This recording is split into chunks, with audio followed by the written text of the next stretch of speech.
for the short time she's been here.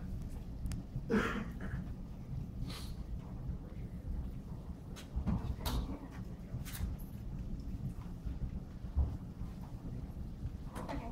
Hi, I'm Kori. I was the TTU Honors College intern here, and as Teresa said, I was working with Dr. Wu.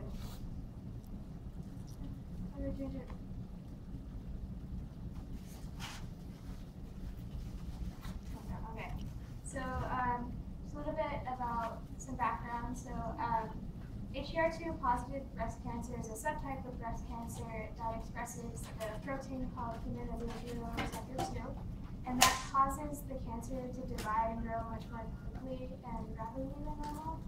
And so that's found to increase the metastatic growth of the breast cancer cells to the brain. And so approximately 15 to 20% of the patients with breast cancer can develop brain metastases. And so this is a little bit about the blood-brain barrier. So the difference between the blood-brain barrier and regular capillary exchange system is the blood-brain barrier has tight endothelial cell junctions, and they only allow certain molecules to pass to be exchanged into and out of the brain. Because of that, only about 6% of drugs in the medicinal chemistry database are active in the brain, and they still only treat a select group of diseases. So as you can see in this diagram, in the normal capillary, it has doesn't have as tight junctions between the endothelial cells, so more molecules can be exchanged between the blood and the organ, and vice versa. But in the blood-brain barrier, there's tight junctions that don't allow very many molecules to be exchanged. So what you can do to bypass the blood-brain barrier with drugs is you can deliver it directly into the cerebral spinal fluid, and that mainly just treats meningitis or cancer cells in the cerebral spinal fluid. There are also certain vasoactive compounds that can increase the permeability of the blood-brain barrier, but those only work in pathological conditions. And then you could also synthesize drugs with higher permeability.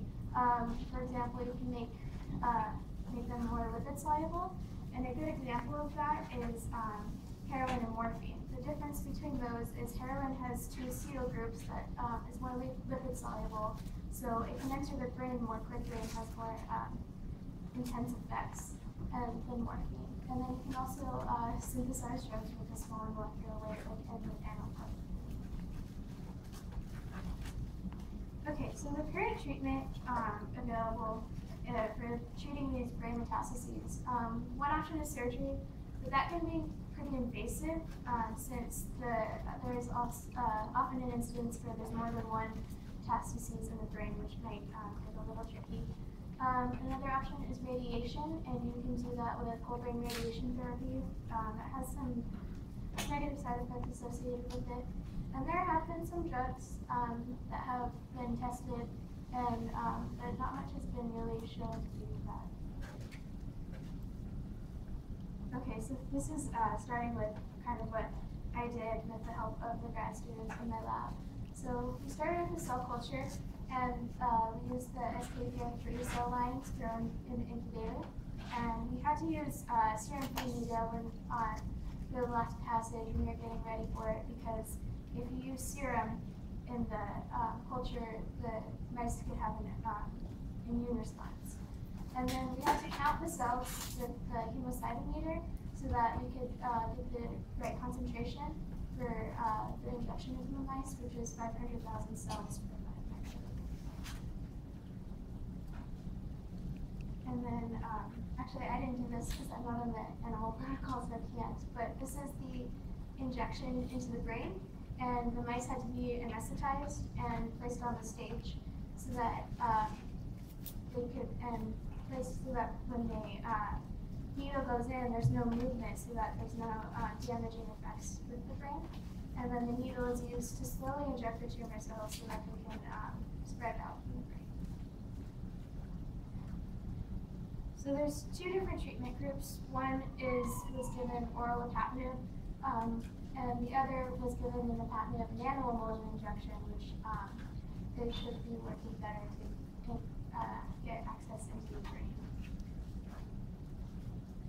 So over the course of the treatment, the mice were imaged using the BLI imaging, and basically they're injected with luciferin, which has a reaction with the tumor cells and makes the kind of emit light, and that's where you can see, and then you measure it with the software so that you can look at the tumor growth.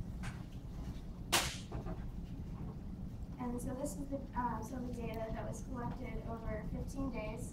And you can see on the x-axis is the days after the cancer cell injection, and the y-axis is the total flux, which will